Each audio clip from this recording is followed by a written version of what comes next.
दोस्तों, कैसे हैं आप सभी लोग। आशा करता हूं बढ़िया होंगे। मैं भी ठीक हूं। मेरा नाम है आकाश गुप्ता और स्वागत है आपका ज्ञान सागर क्लासेस में।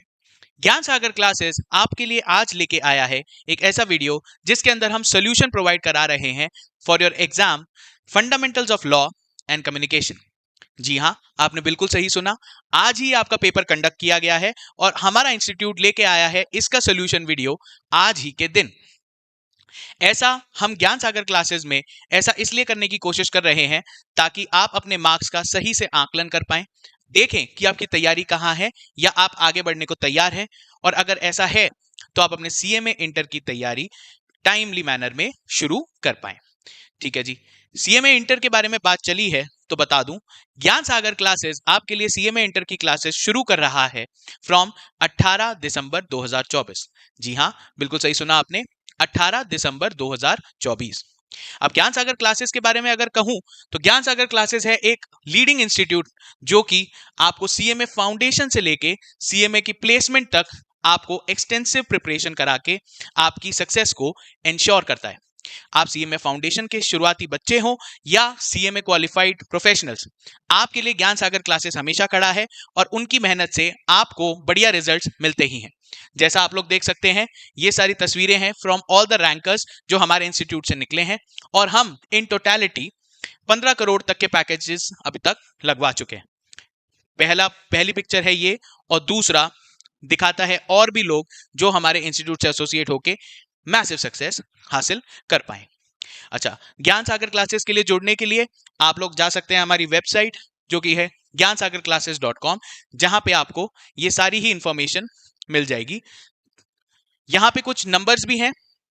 इन नंबर्स पे बात करने के बाद आप ये जान सकते हैं कि आप हमारे इंस्टीट्यूट के साथ कैसे आगे कंटिन्यू कर सकते हैं। ठीक है, तो अब तो सारी बातें हुई, अब आते हैं मुद्दे पर और सॉल्व करना शुरू करते हैं आपका आज का पेपर जो कि है fundamentals of law and communication. आइए मेरे साथ, लेट्स स्टार्ट। चलिए, तो ये आपका पेपर है आज का जिसके बारे में हम लोग शुरू करते हैं सॉल्यूशन।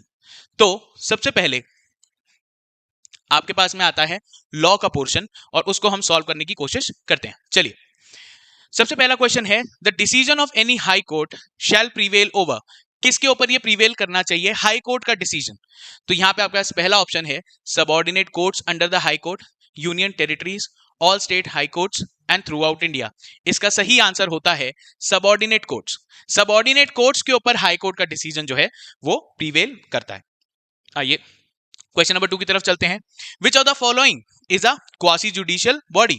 क्वासी जुडिशियल बॉडी मतलब जो जुडिशियल बॉडी नहीं है, क्वासी है। जुडिशियल बॉडी जैसी है but not exactly a judicial body. तो आप देख लीजिए, जो ऑप्शन नंबर 1 है वो है कोर्ट, कोर्ट और कोर्ट, बट यहां पे आता है आपके पास में डिस्ट्रिक्ट कंज्यूमर फोरम। ये आपका जो है क्वासी जुडिशियल बॉडी है, ये एक्चुअल जुडिशियल बॉडी नहीं कहलाता। तो इस क्वेश्चन का आंसर क्या होना चाहिए? District consumer forum. ठीक है जी, आगे बढ़ते हैं अगले क्वेश्चन की तरफ। Functions of parliament is to. ये हम बचपन से आज तक पढ़ते आ रहे हैं, सिविक्स के अंदर आपने पढ़ा हुआ होगा कभी भी, और आपके सब्जेक्ट के अंदर भी है। Functions of the parliament is to क्या? मेक लॉज, एग्जीक्यूट लॉज, ये तो कौन करता है? जो प्रशासन होता है वो। गिव पनिशमेंट, ये पार्लियामेंट का तो फोकस नहीं है, वो तो जुडिशरी प्रोवाइड करता है पनिशमेंट। तो एग्जीक्यूटिव, तो आपका ये जो पार्लियामेंट है वो एग्जैक्टली करता क्या है? वो करता है लॉ बनाता है। ना वो जस्टिस देता है ना पनिशमेंट, वो ना ही एग्जीक्यूट करता है, वो लॉ बनाता है। ठीक है, I hope so the answer is clear. अगले क्वेश्चन की तरफ चलते हैं। A bill becomes an act on the assent of, आपके पास ऑप्शंस दिए गए हैं, prime minister, cabinet, cabinet committee, president of India and solicitor general. तो इसका आंसर है ऑनरेबल प्रेसिडेंट ऑफ इंडिया। आइए अगला क्वेश्चन है, what is a private bill. Private bill क्या होता है? आइए इसको समझने की कोशिश करते हैं। Bill introduce by a private citizen. क्या सिटीजन एक बिल लगा सकता है पार्लियामेंट में? Bill introduce by a private company? जी नहीं। A bill introduce by a member other than a minister? जी। यहां हम पहुंचे करेक्ट आंसर की तरफ। कोई अगर मिनिस्टर नहीं है और वो मेंबर ऑफ पार्लियामेंट है, तो अगर कोई ऐसा आदमी जो है वो लेके आता है। मेंबर ऑफ पार्लियामेंट क्या, मेंबर ऑफ लेजिस्लेचर है बेसिकली, स्टेट का या चाहे सेंटर का। अगर वो मेंबर है बट वो मिनिस्टर नहीं है तो उसे क्या बोला जाता है, ऐसे बिल को, जिसे बोला जाता है प्राइवेट बिल। चलिए नेक्स्ट क्वेश्चन की तरफ चलते हैं। In a normal course contract ends with, normal course में कॉन्ट्रैक्ट कब एंड होता है, ऑफर पे, प्रपोजल पे, प्रॉमिस पे या परफॉर्मेंस पे। जब आपने परफॉर्मेंस कर दिया तो कॉन्ट्रैक्ट खत्म, तो इसलिए इसका आंसर क्या होना चाहिए, आंसर इज परफॉर्मेंस। चलिए नेक्स्ट क्वेश्चन की तरफ चलते हैं। Seventh, a contract between one existing company and one dissolved company is, answer बताइए क्या होना चाहिए इसका। इसका आंसर होना चाहिए वॉइड, क्योंकि एक पार्टी तो अभी भी एग्जिस्ट करती है, एक पार्टी अब एग्जिस्ट नहीं करती, तो आप देख सकते हैं इसका आंसर होना चाहिए void. A company is dissolved, अब वो कैसे रहेगी, वो कॉन्ट्रैक्ट कैसे रहेगा जब सामने वाली एक पार्टी है ही नहीं। ठीक है जी, अगले क्वेश्चन पे आते हैं। What is minor's liability if he is a party to contract, minor की लायबिलिटी क्या होती है। तो ये हमें पता है कि किसी भी कॉन्ट्रैक्ट के अंदर अगर माइनर इन्वॉल्व है तो वो पर्सनली तो लायबल नहीं होता। क्या बोला मैंने, अगर कोई माइनर किसी कॉन्ट्रैक्ट में इन्वॉल्व है तो वो पर्सनली लायबल नहीं होता, बट हाँ उसकी प्रॉपर्टी जो होती है वो जरूर लायबल होती है। तो इसका आंसर क्या आना चाहिए, इसका आंसर होगा सी। ठीक है जी, आगे बढ़ते हैं। आगे बढ़ के हम पहुंचे contract to make a contract. Question number 9 कहता है contract to make a contract, क्या कॉन्ट्रैक्ट होता है, answer is no, it is not a contract. आप हम कोई कॉन्ट्रैक्ट करें कि हम फ्यूचर में कोई कॉन्ट्रैक्ट करेंगे, ये कोई कॉन्ट्रैक्ट नहीं होता, आपको ये पता होना चाहिए। चलिए कोई दिक्कत नहीं, इसका आंसर आपका बी आना चाहिए था। चलिए क्वेश्चन नंबर 10 की बात करते हैं। You have got a job offer to be posted at Mumbai, you write back intimating to them that you can join provided you are posted to Kolkata. अच्छा जी, उन्होंने आपको जॉब ऑफर करी, कहां के लिए जॉब ऑफर करी आपको, मुंबई के लिए, पर आपने वो तो एक्सेप्ट नहीं किया, आपने उन्हें राइट बैक किया क्या, कि यू कैन ज्वाइन प्रोवाइडेड, ये क्या बोल रहा है, यू कैन ज्वाइन, आप ज्वाइन कर सकते हो, प्रोवाइडेड कंडीशन लगा दी कि आप पोस्टेड किए जाएं कोलकाता पे। तो आप मुझे बताइए ये जो पहला जॉब ऑफर कंपनी के द्वारा आपको दिया गया था, क्या वो अब स्टैंड करता है, या क्वेश्चन के पॉइंट ऑफ व्यू से देखा जाए तो क्या आपने उसे एक्सेप्ट कर लिया, नहीं, आपने बोला मैं एक्सेप्ट तब करूंगा जब मैं कोलकाता में पोस्ट किया जाऊंगा। तो अगर ऐसा है तो इसमें हम क्या बोलेंगे, ये है एक case of rejection of offer. आपने ऑफर रिजेक्ट किया है, जो ओरिजिनल कंडीशंस आपको दी गई थी वो आपने नहीं मानी, आपने अपनी ही कंडीशंस लगा के उन्हें बोला कि मैं एक्सेप्ट तब करूंगा जब आप मुझे अपनी डिजायर्ड लोकेशन पे आने देंगे। तो आपका आंसर फॉर 10 होना चाहिए, ये एक काउंटर ऑफर है जिसको रिजेक्शन के तरीके से देखा जाएगा, आंसर शुड बी ए। चलिए जी, agreement with the person who is a lunatic, lunatic मतलब अनसाउंड माइंड। अगर आप किसी आदमी के साथ जो कि एक अनसाउंड माइंड का है उसके साथ में अगर आप कोई कॉन्ट्रैक्ट करते हैं, अग्रीमेंट करते हैं, वो होता है वॉइड। आपको मेंटली सेन होना चाहिए, आपके सामने वाले पर्सन को भी मेंटली सेन होना चाहिए। ठीक है जी, आगे बढ़े। चलिए 12वां नंबर क्वेश्चन कहता है in case of a merger of A limited with B limited all contracts pending with A limited, A limited क्या हुआ, ए लिमिटेड मर्ज हो गया विद बी लिमिटेड। अब पूछा जा रहा है कि ए लिमिटेड जो था इसके पास जो कॉन्ट्रैक्ट्स पेंडिंग थे, इसके पास जो कॉन्ट्रैक्ट पेंडिंग थे वो कौन पूरा करेगा, लैप्स हो जाएंगे क्या या कंटिन्यू करेंगे, कौन पार्टी उसको पूरा करेगी। तो आंसर इज जब मर्जर हो जाता है दो पार्टीज का तो ये जो मर्ज्ड कंपनी होती है बी लिमिटेड, मर्ज्ड कंपनी होती है, उसके पास ये कंटिन्यू हो जाते हैं और बाद में उसी की जिम्मेदारी होती है कि वो इन कॉन्ट्रैक्ट्स को आगे कंटिन्यू करे, आगे उनको एग्जीक्यूट करे। ठीक है जी, तो इसका आंसर होना चाहिए point number A, merging with merged. तो मर्ज्ड कंपनी जो आपकी है वो उसको एग्जीक्यूट करके चलेगी। ठीक है जी, 13 नंबर क्वेश्चन कहता है in case of a independent performance, तो क्या होगा, इंडिपेंडेंट परफॉर्मेंस जब किसी का किया जाता है तो क्या होता है उसमें, ओनली प्रपोजर परफॉर्म करता है, ओनली एक्सेप्टर परफॉर्म करता है, बोथ पार्टी परफॉर्म करती है या कोई भी नहीं। आंसर है बोथ पार्टीज परफॉर्म करती हैं इंडिपेंडेंट ऑफ ईच अदर, एक दूसरे पे डिपेंड हुए बिना हर पार्टी इंडिविजुअली परफॉर्म करती है अपना अपना पार्ट, इसलिए इसको क्या बोला जाता है, इंडिपेंडेंट परफॉर्मेंस। तो आपको इसके नाम से ही समझ में आ गया होगा कि ये आंसर इसका होना चाहिए। कभी कभी क्वेश्चंस के आंसर उसी के अंदर ही दिए जाते हैं। चलिए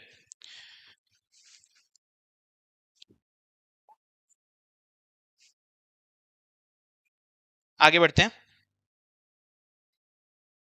हेलो, आगे बढ़ते हैं। हाँ जी, हाँ। तो क्वेश्चन नंबर 13 हो गया था हमारा। आइए नेक्स्ट क्वेश्चन पे। ये बोलता है when both parties more or less have equal rights and liabilities in a contract, then that contract is called। ऐसा कॉन्ट्रैक्ट जिसमें राइट्स एंड लाइबिलिटीज दोनों ही पार्टीज के पास में होते हैं, इक्वल होते हैं तकरीबन, तो उन्हें क्या बोला जाता है? उन्हें बोला जाता है बायलेटरल कॉन्ट्रैक्ट। यूनिलेटरल नहीं होगा, फॉर्मल नहीं होगा, वन साइडेड नहीं होगा, दोनों ही पार्टीज को आपके पास राइट्स एंड लाइबिलिटीज हैं, तो इसलिए ये क्या होगा? Bilateral contract.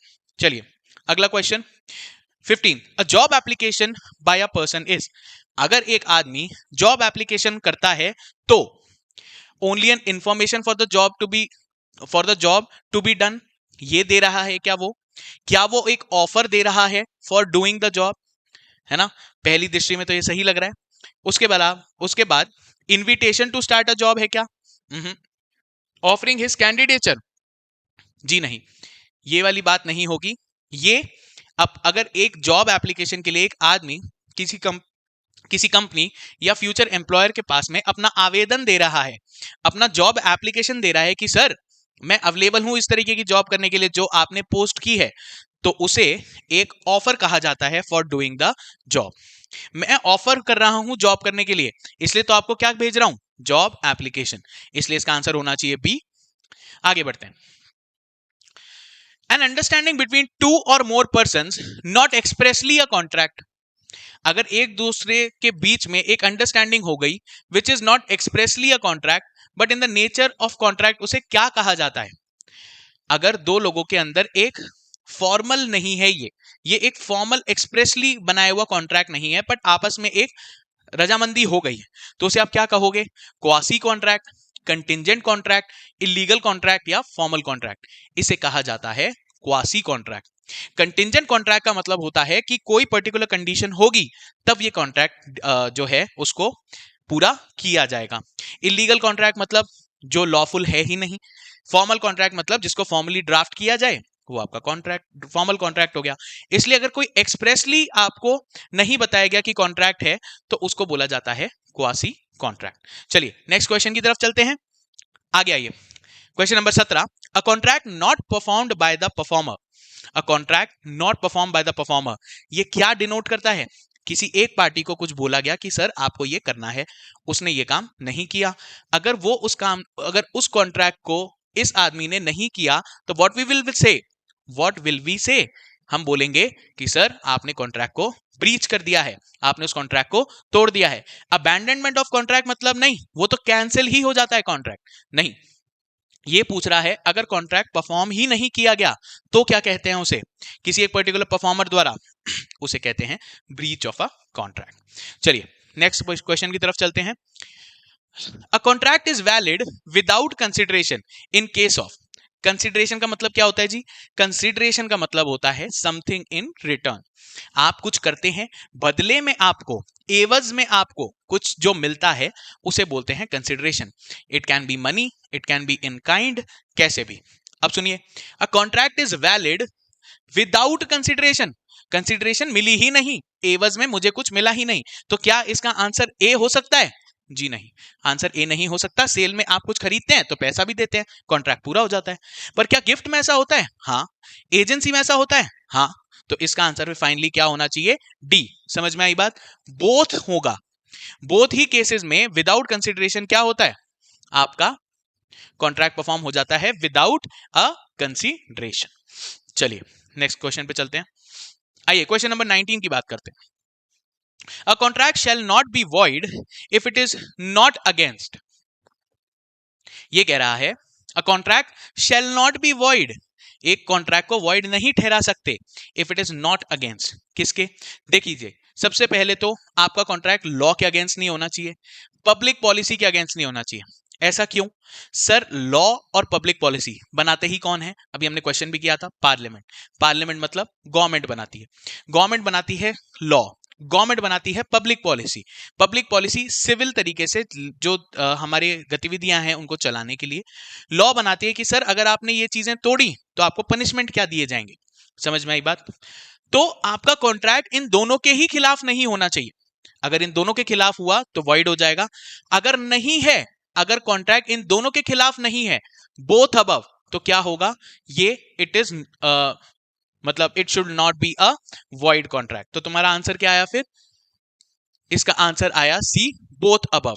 19 का आंसर होना चाहिए C, both law plus public policy, because both law and public policy जो है गवर्नमेंट बनाती है smooth running of the country, smooth running of the society के लिए।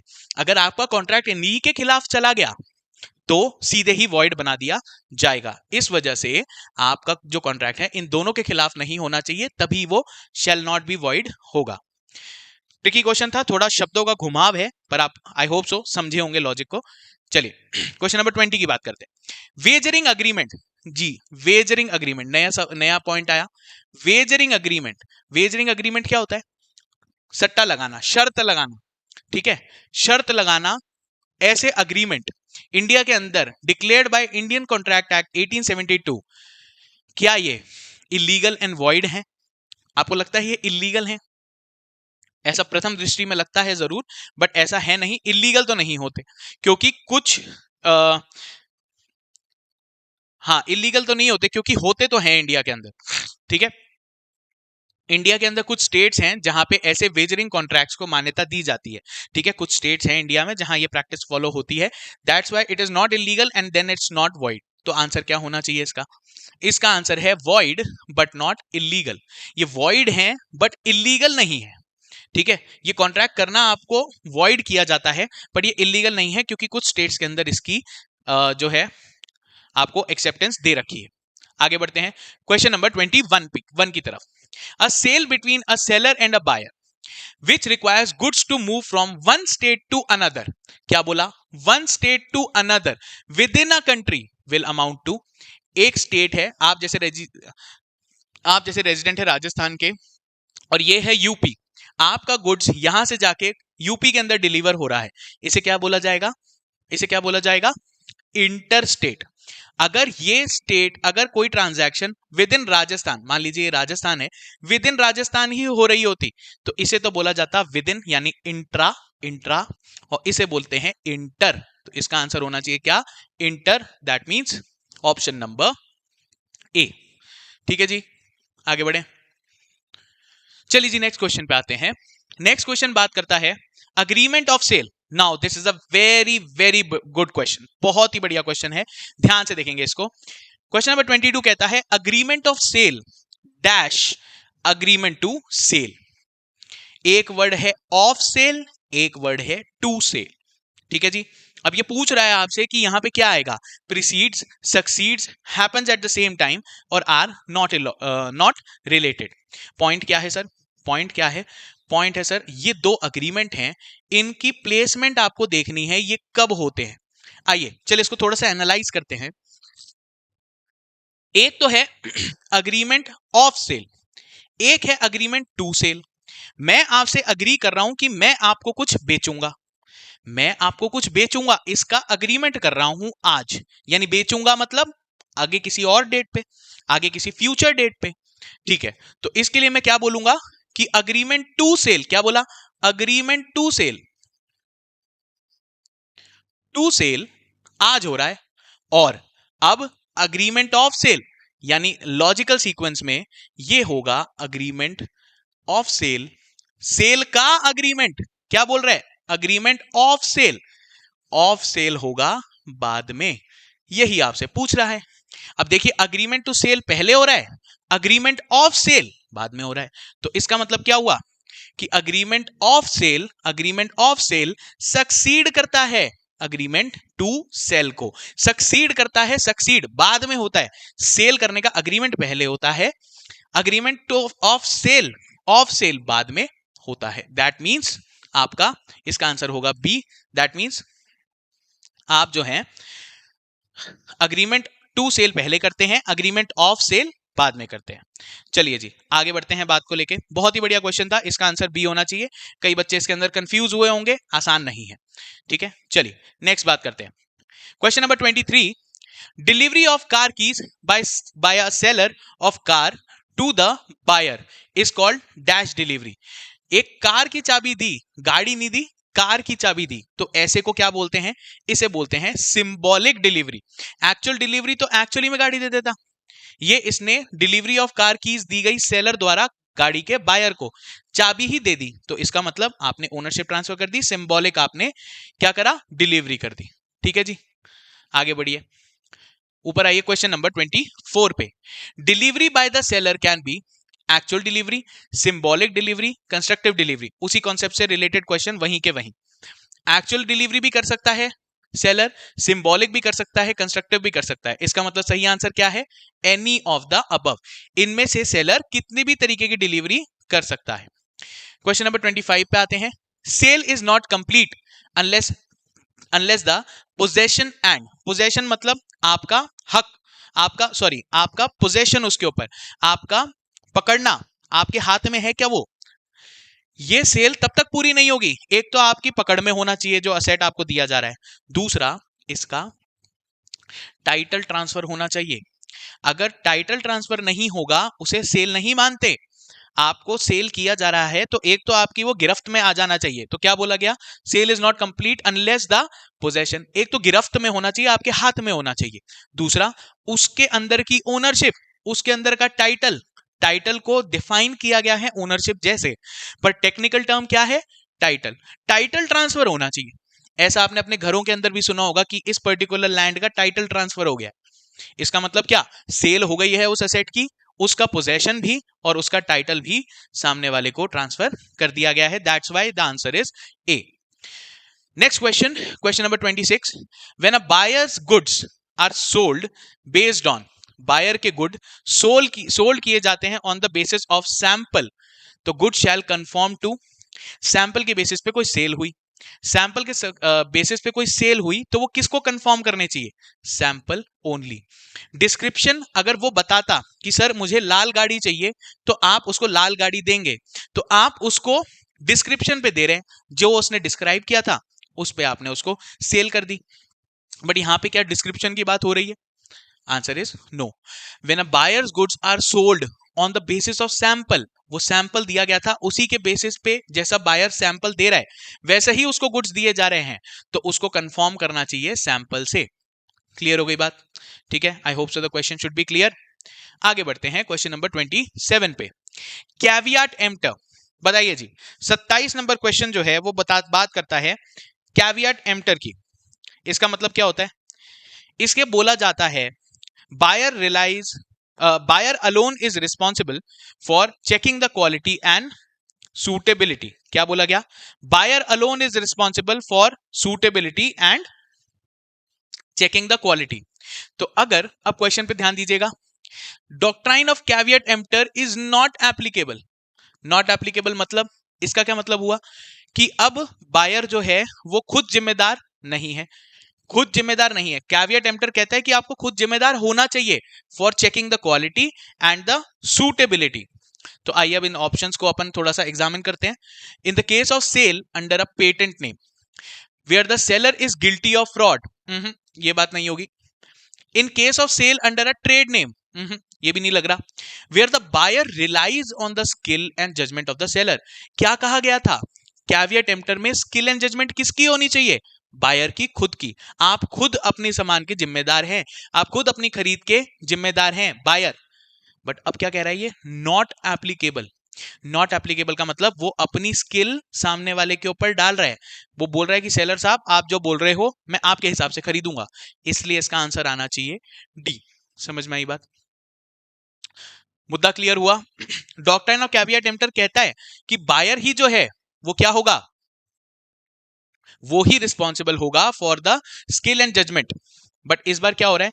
यहां बायर रिलाई कर रहा है skill and judgement of the seller, इसकी वजह से ये भी नॉट एप्लीकेबल हो रहा है और इसी वजह से ये सिचुएशन अराइज हो रही है, इसलिए कैविएट एम्प्टर अप्लाई यहां नहीं हो रहा। चलिए जी, अब आते हैं लीगल लैंग्वेज पे। एक फ्रेज है नीमो dot quad non habit.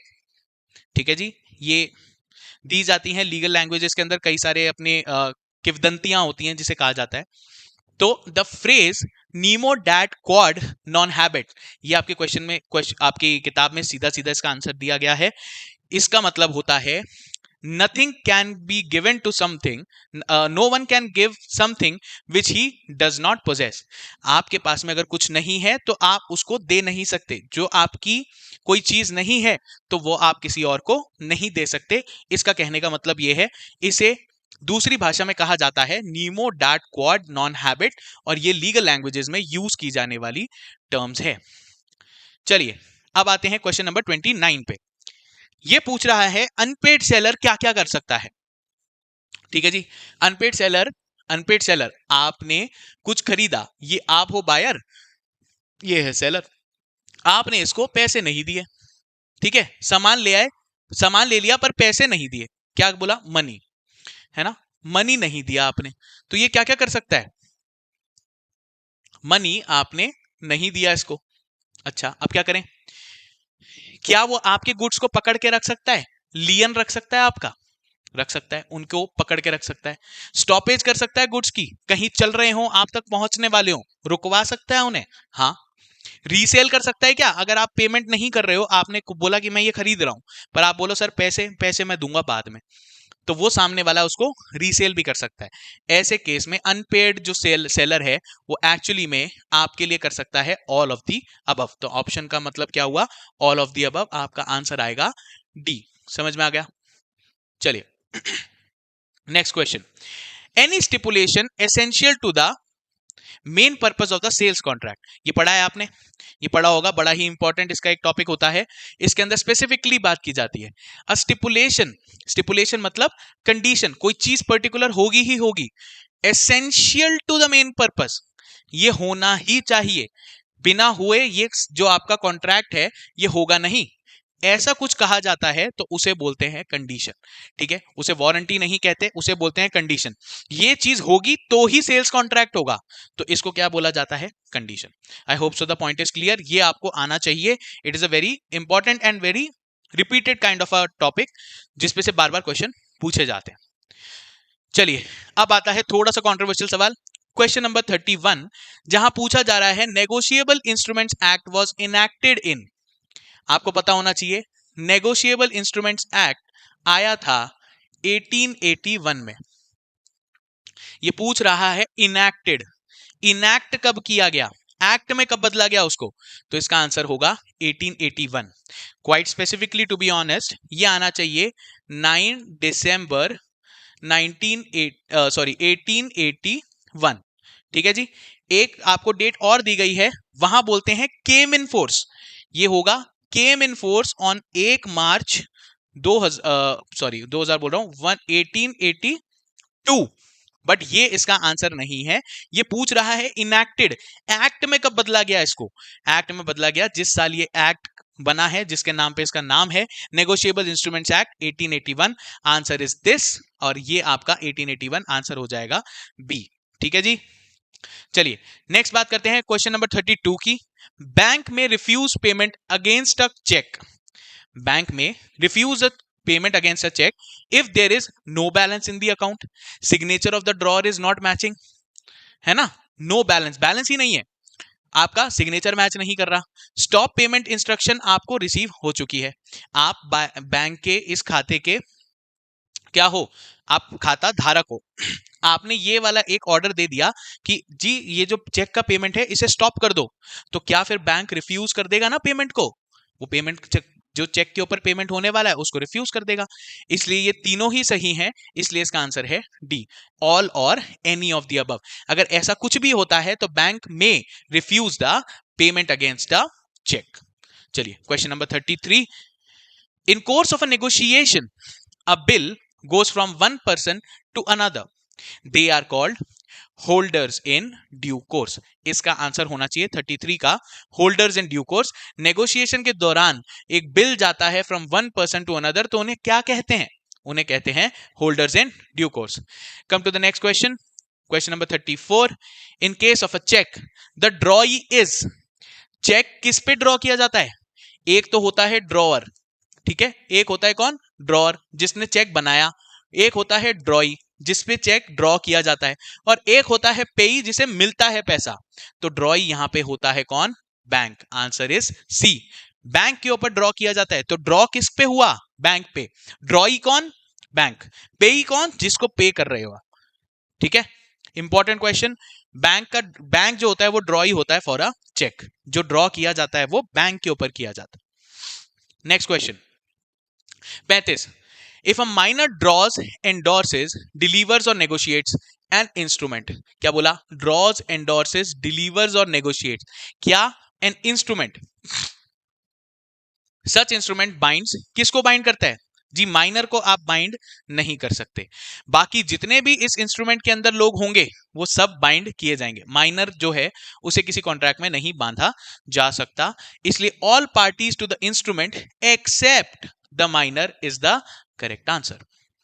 All parties instrument including the minor, तो ये तो फंस गया। आंसर इज गलत। Answer is wrong.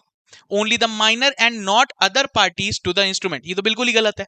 माइनर ही को ले लिया और बाकी पार्टीज को छोड़ दिया, ऐसा थोड़ी होता है। ये है all parties to the instrument will be, उनके ऊपर बाइंडिंग होगा पर माइनर के ऊपर बाइंडिंग नहीं होगा।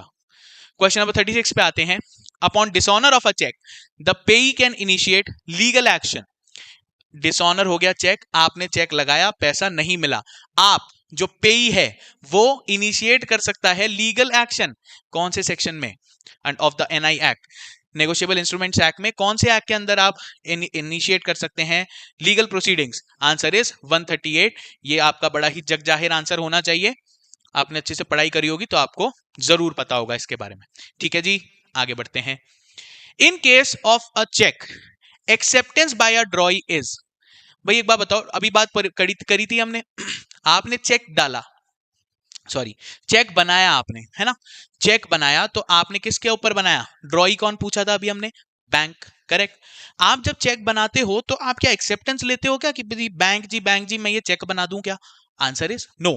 तो जब एक्सेप्टेंस की बात हो रही है फॉर द ड्रॉई, ये नॉट रिक्वायर्ड होती है। आपको बैंक की रिक्वायरमेंट, बैंक की जो एक्सेप्टेंस है उसकी कोई खास रिक्वायरमेंट आंसर नहीं है। तो इसका आंसर इसलिए क्या होगा? Not required. 37 का आंसर है बी। चलिए जी 38 पे आते हैं।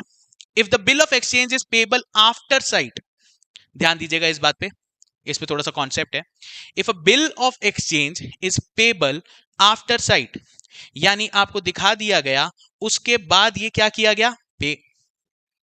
पेबल हो गया अब, ठीक है, साइट पे आ गया और उसके बाद पेबल भी हो गया। अगर पेबल हो रहा है तो इन दोनों चीजों के बीच में क्या एक्सेप्टेंस होगी ही नहीं होगी? एक्सेप्टेंस होगी या नहीं होगी? ऑब्वियसली होगी। यहां आपके सामने प्रेजेंट कर दिया गया और आपके सामने पेबल आफ्टर साइट है। जब दिखेगा तो मैं पेबल कर दूंगा। तो जब आपके सामने ये साइट के सामने आ गया तो क्या इस पोर्शन के बीच में आपके सामने ये एक्सेप्ट हुआ होगा या नहीं? Answer is true. होगा ही होगा, एक्सेप्ट होगा तभी तो पेबल होगा। इसलिए इसका आंसर है ए। 38 का ए होगा, जिसका मतलब है नेसेसरी है जी आपके लिए इसकी एक्सेप्टेंस होना पेबल बनाने के लिए। आई होप सो आपको समझ में आ रहा होगा। Question number 39। In case of a promissory note a date is obviously required all the time. आपको प्रोमिसरी नोट के दौरान डेट की रिक्वायरमेंट होती ही होती है। चलिए क्वेश्चन नंबर 40, यहां पे आपका लॉ खत्म हो रहा है। Documents which are not specifically mentioned as negotiable instrument under the act. Negotiable instrument act के अंदर जो नेगोशिएबल इंस्ट्रूमेंट एक्ट को स्पेसिफिकली नॉट मेंशन किया गया हो, मेंशन नहीं किया गया, बट क्या हो रहा है? They are transferable as per customs of the trade. जो रिवाज हैं, रिवायतें हैं, किसकी? ट्रेड की। जिस तरीके की प्रैक्टिसेस चल रही हैं मार्केट में, अगर वो ऐसा कोई डॉक्यूमेंट है जिसको ट्रांसफर करने की वजह से आप नेगोशिएबल इंस्ट्रूमेंट की तरह उसे यूज कर सकते हैं, बट वो स्पेसिफिकली मेंशन नहीं है अंडर द एक्ट। ऐसे को क्या बोलते हैं? ऐसे को क्या बोलते हैं? Not negotiable instrument, not considered as document, semi negotiable instrument. Answer है क्वासी। क्वासी का मतलब होता है मानद। मानद ऐसा लिखा नहीं है हमने, लिखा नहीं है एक्ट के अंदर की डॉक्यूमेंट ये वाला स्पेसिफिकली नेगोशिएबल इंस्ट्रूमेंट होगा, बट अगर ये as per customs of the trade चल रहा है तो हम ऐसा मान लेंगे कि ये एक क्वासी नेगोशिएबल इंस्ट्रूमेंट है। इसलिए इसका आंसर होगा ए। चलिए जी अब शुरू होता है थोड़ा आपका कम्युनिकेशन का पार्ट। आखिरी के 10 क्वेश्चन आपके कम्युनिकेशन के हैं, कंपैरेटिवली इजियर। तो let's go. Which out of the following is a trial presentation. Trial मतलब ट्रायल, ट्राई कर रहे हो, ट्राई बॉल खेलते थे ना पहले क्रिकेट में, पहली बॉल डालने से पहले ट्रायल बॉल, तो आप प्रैक्टिस कर रहे हो, तो क्या वो सच में है क्या? ए सेमिनार एंड कॉन्फ्रेंसेस, ये कोई ट्रायल प्रेजेंटेशन है? असली में लोग आए हुए हैं, डॉक्टर होंगे, कोई प्रोफेशनल्स होंगे, हो सकता है कोई माननीय सीएम साहब, पीएम साहब हो आपकी कॉन्फ्रेंस के अंदर, ये कोई ट्रायल प्रेजेंटेशन होगी? नहीं। Presentation before of clients for business, business करना है, जो क्लाइंट आने वाले हैं उनके सामने हम प्रैक्टिस कर रहे हैं, तो फिर असली किसके सामने दोगे? एम्प्लॉइज के सामने, है ना? तो ये दोनों आंसर हो जाएंगे गलत। Presentation before teachers for practice, ये आया टीचर्स फॉर प्रैक्टिस, ट्रायल कब करते हो? प्रैक्टिस में, इसलिए आंसर क्या होगा? सी। ये आपका ट्रायल वाला हो गया, ठीक है। Which of the following are non verbal communication?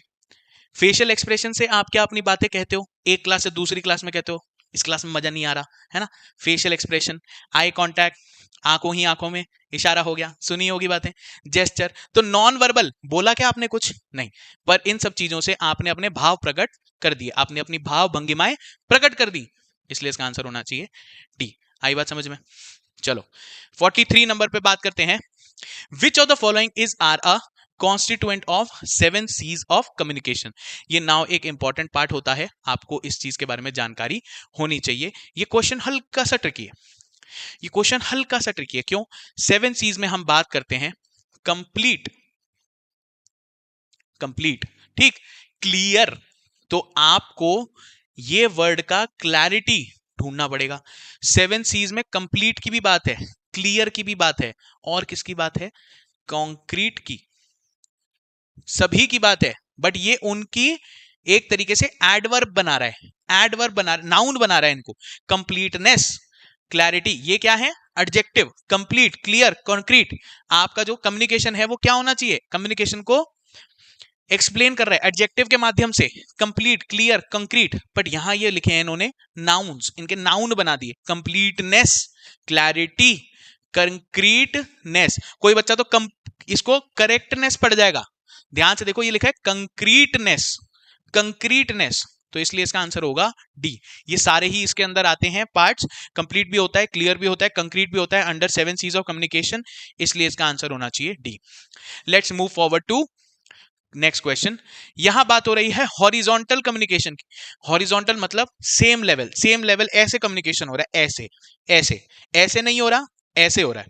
इसका मतलब employee of the same status, एक लीडर है, एक मैनेजर है, उसके पास सामने एक बंदा ये भी है, एक ये भी है, ये छोटे अधिकारी हैं, इनके बीच में बातचीत हो रही है, इनके बीच में बातचीत हो रही है, तो इसको क्या बोलेंगे? Employee of the same status, आपके बीच में हॉरिजॉन्टल कम्युनिकेशन हो रहा है। अगर ये बात करता अपने किसी सबऑर्डिनेट से, अगर किसी सबऑर्डिनेट से बात कर रहा होता, तो इसको क्या बोलते हैं हम? वर्टिकल। इसलिए इसका आंसर होना चाहिए employees of the same status, option number A. Point number question number 45, which of the following communication has no interaction from audience? ऐसा कौन सा कम्युनिकेशन है जो इंटरैक्शन नहीं लेता फ्रॉम द ऑडियंस? आप स्पीच देते हैं तो क्या सामने वाला कुछ बोलता है? स्पीच का मतलब ही यह है कि आप एक तरफ से बोल रहे हो, आप खड़े हो लोगों के सामने, आपने स्पीच देना शुरू किया। प्रधानमंत्री मोदी जी लाल किले से स्पीच देते हैं, है ना, लाल किले से स्पीच देते हैं, तो उनसे क्या कोई वापस बोलता है, सर आपकी ये बात पसंद नहीं आई, सर ये आपकी बात पसंद आई? स्पीच का मतलब स्पीच, एक तरफ से, आमने से आप बोल रहे हो। डिबेट में आपको सामने वाले से रिस्पॉन्स मिलता है, डिस्कशन में आपको सामने वाले से रिस्पॉन्स मिलता है, डेलिब्रेशन में आपको सामने वाले से रिस्पॉन्स मिलता है। आप कोई कॉन्ट्रैक्ट करने जाते हो तो आपको डेलिब्रेशन, किसी से कोई बात करने जा रहे हो, कोई मोल भाव करने जा रहे हो, डेलिब्रेशन करने जा रहे हो, तो सामने वाले से आपको मिलता है रिस्पॉन्स। दैट्स वाई इसका आंसर होना चाहिए स्पीच। आप स्पीच देते हैं तो सामने वाले से रिस्पॉन्स नहीं आता। चलिए question number 46, a communication shall be considered as complete, अगर लिसनर्स ने क्वेश्चंस रेज कर दिए तो कंप्लीट हो गया क्या आपका कम्युनिकेशन? है ना, नहीं हुआ, ठीक है। लिसनर्स आर सेटिस्फाइड, चलो रुकते हैं इस पे। अगला, पीपल डोंट लिसन, अच्छा जी, आपका लोग बात ही नहीं सुन रहे, तो क्या कम्युनिकेशन पूरा हो गया? नहीं। पीपल डोंट अंडरस्टैंड, आप जो कह रहे हो सामने वाला समझ नहीं पा रहा है, तो क्या कम्युनिकेशन पूरा हो रहा है? आंसर है लिसनर सेटिस्फाई होना चाहिए, तब आपका कम्युनिकेशन माना जाएगा कि आपने कम्युनिकेशन पूरी तरीके से कर दिया है। Question number 47, communication between a lawyer and a client.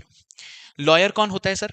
Professional होता है, लॉयर होता है प्रोफेशनल। उसने बहुत सारी पढ़ाई करने के बाद एक ऐसा मुकाम हासिल किया है कि अब आपको वो कुछ बात बोलेगा तो आपको असिस्टेंस मिलेगी ऑन द बेसिस ऑफ जो उसकी नॉलेज है, लॉयर की नॉलेज है, वो क्लाइंट को हेल्प करती है। तो आपको कहीं प्रोफेशनल दिख रहा है? यहां दिख रहा है। तो एक तो ये इंपॉर्टेंट पार्ट बनना ही चाहिए। दूसरा, आप लॉयर से बात कर रहे हैं तो कोई सीधी सादी तो बात होगी नहीं, है ना? आप कोई कॉन्फिडेंशियल बात कर रहे होंगे जो कमरों के अंदर की जाती है। क्या कम्युनिकेशन कभी लॉयर के सामने कभी चौराहे पे होती है, बीच चौराहे पे, या सामने जो है ना, ये सर अपने लॉयर से बात कर रहे हैं और बाहर बैठे हैं, ऐसा होता है सोफे पे, लॉबी में, ऑफिस में? ये की जाती है बंद कमरों में। That's why it is confidential. And ये इंटरनल होती है। क्यों? क्योंकि क्लाइंट और लॉयर, लॉयर के लिए हर क्लाइंट इंडिविजुअल होता है। तो लॉयर अपने क्लाइंट से जब बात करेगा तो इंटरनली उसी ही क्लाइंट के बारे में बात करेगा, जनरली हर किसी के लिए नहीं। तो इसलिए इंटरनल, कॉन्फिडेंशियल एंड प्रोफेशनल है। आंसर होगा डी। यहां प्रोफेशनल मिसिंग है, यहां प्रोफेशनल भी है। प्रोफेशनल भी तो बात हो रही है ना।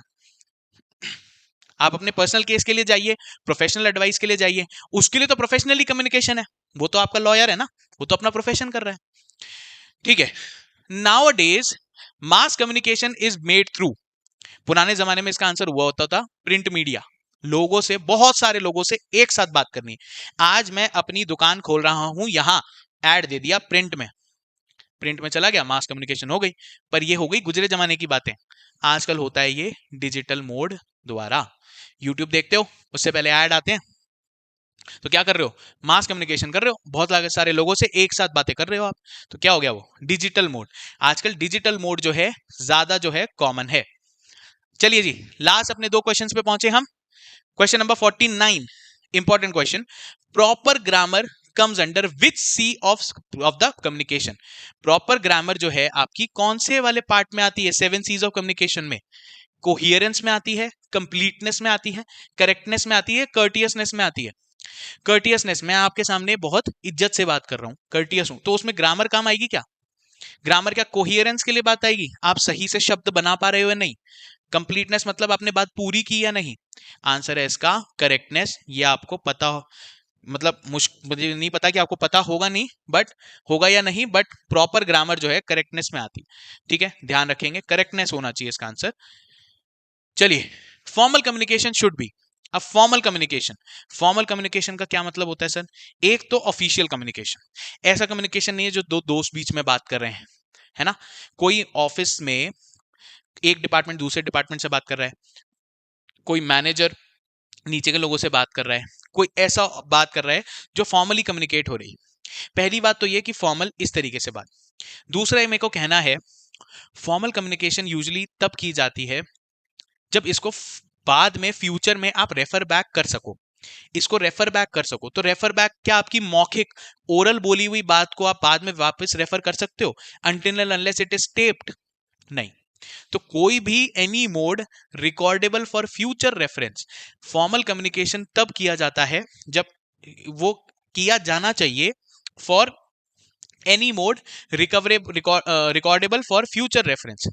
आप फ्यूचर रेफरेंस में बोलोगे सर इस वाले पॉइंट पे हमारे पास ऐसी सिचुएशन पिछली बार भी क्रिएट हुई थी, तो हमने एक फॉर्मल कम्युनिकेशन किया था कि आप अगली बार ऐसी सिचुएशन एनकाउंटर करेंगे तो आप इस तरीके से इसको टैकल करेंगे। तो ये आपका फॉर्मल कम्युनिकेशन के लिए एडवाइस किया जाता है बेसिकली, कि आपको इसको वर्बल नहीं, थ्रू ईमेल, टेलीफोनिक, ऐसा नहीं, कुछ भी ऐसा जिसमें रिकॉर्ड हो जाए। आपका फोन, मतलब किसी तरह की रिकॉर्डिंग हो सकती है, आप लिखित में लिख सकते हैं, उसको फाइल में लगा देंगे, तो ये रिकॉर्डेबल हो गया ना, इसलिए इसका आंसर होना चाहिए डी। ठीक है जी, तो ये आपके रहे सॉल्यूशंस। ठीक है, आप लोग को ये अगर वीडियो पसंद आए हो, सबसे पहली बात तो आप जो है हमारे को लाइक कीजिए, सब्सक्राइब कीजिए और हमारा चैनल आगे और बढ़ाइए। और उसके अलावा अगर आप ज्ञान सागर क्लासेस से जुड़ना चाहते हैं तो ये आपके सामने जो है वेबसाइट का लिंक है, gyansagarclasses.com। यहाँ पे आपके पास में नंबर्स दिए हुए होंगे, हमारी टीम आपसे एसोसिएट करेगी, आपके जितने भी डाउट्स हैं, क्वेरीज हैं, ज्ञान सागर क्लासेस का पार्ट बनने के लिए उसको रिजॉल्व करेगी और आप हमारे साथ में आके जुड़ सकते हैं और अपना फ्यूचर कर सकते हैं सिक्योर एंड ब्राइट। ठीक है, तो मेरा नाम है आकाश, मैं आज के लिए आपसे लेता हूं विदा। अगले आपके सॉल्यूशन वीडियोस भी आ रहे हैं, तो stay tuned and keep studying and best of luck and all the best.